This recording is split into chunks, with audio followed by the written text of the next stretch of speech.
Okay, so today we're continuing derivatives and we're going to look at the sum and difference rule.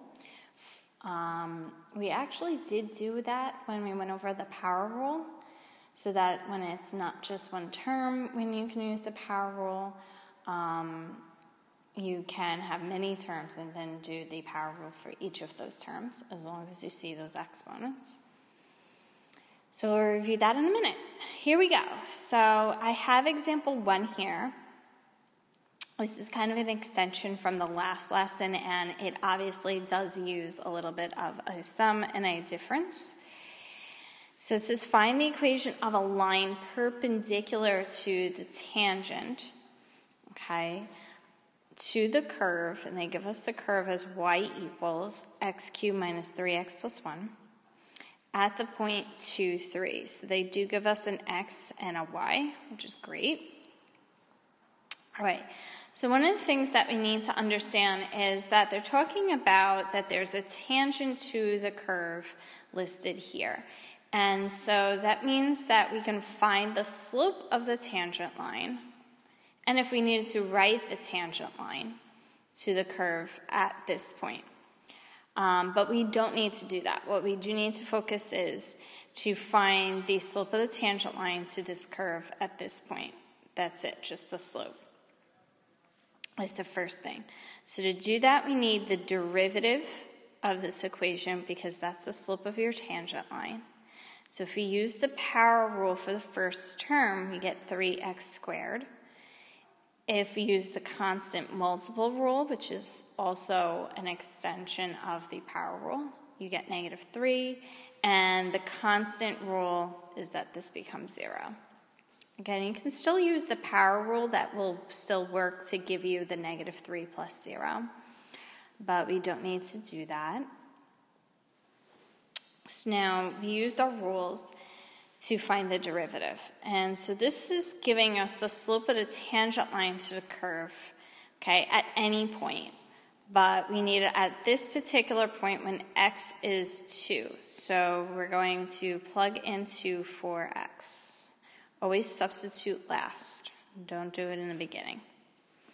So if we substitute this, we end up with 9. Now, if you have a line perpendicular to another line, that means that the slopes of them are negative reciprocals, okay? So if the slope of our tangent line is 9, then the slope of a line perpendicular to it would be -1/9. So we're going to use that to find the equation of the line. Remember to use point slope form. They tell us what y is. It's 3.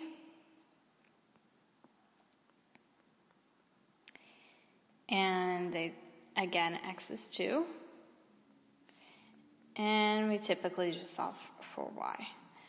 So by combining like terms, we end up with y being -1/9 x plus 29/9. We're done. Okay, if you didn't get that down, make sure you pause the video, make sure you write everything down in your notes. Now we're up to reviewing that we did the sum and difference rule. If u and v are differentiable functions of x, u, v, so let's say x squared and x, the sum and difference are differentiable at every point where u and v are differentiable. At such points, we take the derivative of these, whether it be plus or minus, okay, by taking the derivative of each expression. When you see d over dx, remember that's a way to write a derivative. It's a way of saying you're doing the derivative. So notation is very important, and that's why we had that lesson that went over the notation. So the derivative with respect to x of u plus v or u minus v. It's the derivative of u with respect to x plus or minus the derivative of v with respect to x.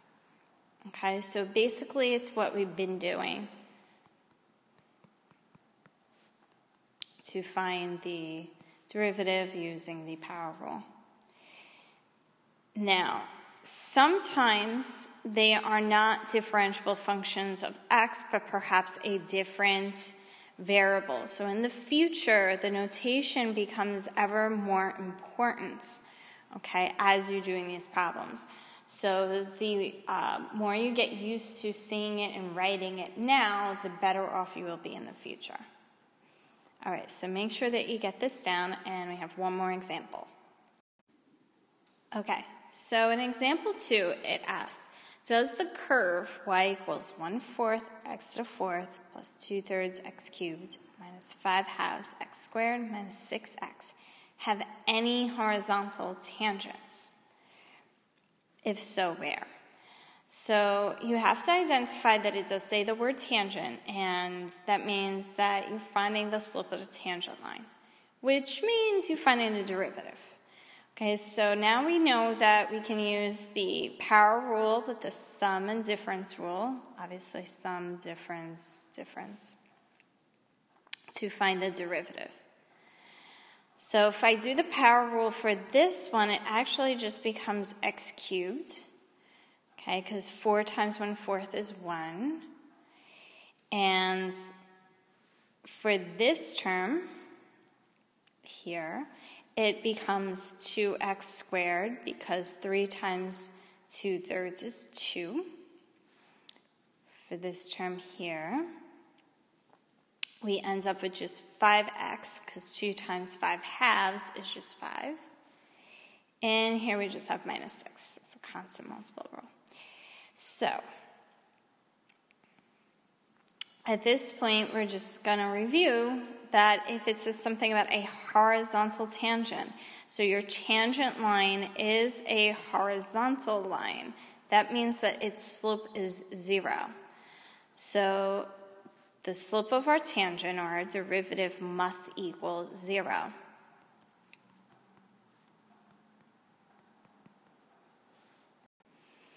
Now, usually we factor and set each factor equal to 0. This is factorable. If you remember we did IVT, we try to find the zeros of our function. Well, if you try 0, it won't work. But if you try 1, it won't work. But if you try -1, you actually get an answer of 0. So that means that x plus 1 is a factor of this cubic function, okay? So I'm going to do synthetic division. I feel like it's faster because I just need to find what the other factor is real quickly. You can also do long division and divide the quantity of x plus 1 into x cubed plus 2x squared minus 5x minus 6. And you should get the same results as I'm getting now. No remainder. So this must be the other factor. If that's the other factor, this is also factorable. So this is great. Each factor can be set equal to 0. And this makes sense. Okay, so we set each factor equal to 0 and we solve. So we get x equals -1, -3, and 2. You know what? That is where, when these x values are looked at this curve, okay, you would have horizontal tangents. Okay, so the answer there, if so, where? Yes, it does. And it is at these x values. So we're done. Continuing to practice, and good luck.